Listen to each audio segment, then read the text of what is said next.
इस बार का बजट लोगों को हैरान करने वाला हो सकता है। ऐसा इसीलिए माना जा रहा है क्योंकि आमतौर पर बजट से चंद हफ्ते पहले जनता के बीच वित्त मंत्री बजट से जुड़ी जानकारियों को साझा नहीं करती हैं।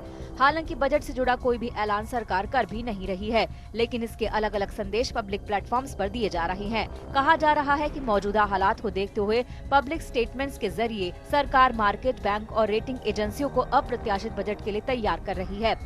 पिछले सप्ताह सीआईआई के कार्यक्रम में वित्त मंत्री इस बात की तस्दीक भी कर चुकी हैं। उन्होंने उद्योग जगत से साफ कहा कि आप अपने इनपुट दें जिससे हम अप्रत्याशित बजट बना सकें। Budget which is a budget like never before in a way.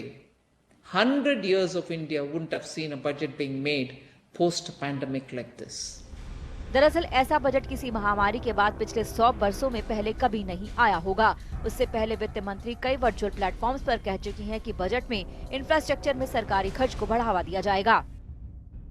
On public expenditure for infrastructure through the public sector undertakings will be definitely kept up, and the NIIF, the National Infrastructure Investment Fund, is also doing maximum best to attract funds from abroad.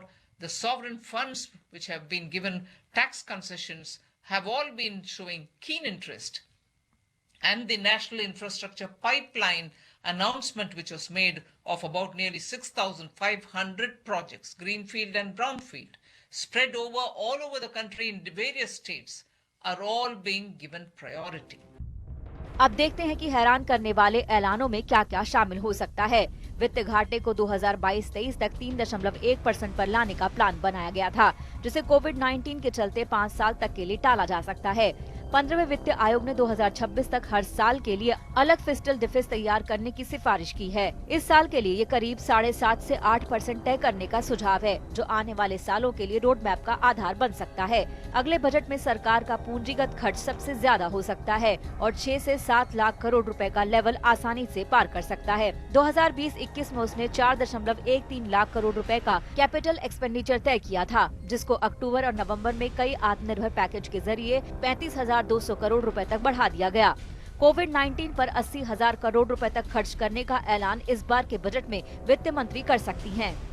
सरकार कोविड-19 के बाद अर्थव्यवस्था में जान फूंकने और रोजगार पैदा करने के लिए बड़े पैमाने पर खर्च करने की योजना बना रही है। सबसे बड़े ऐलान तो आत्मनिर्भर भारत अभियान को बढ़ावा देने से जुड़े होंगे।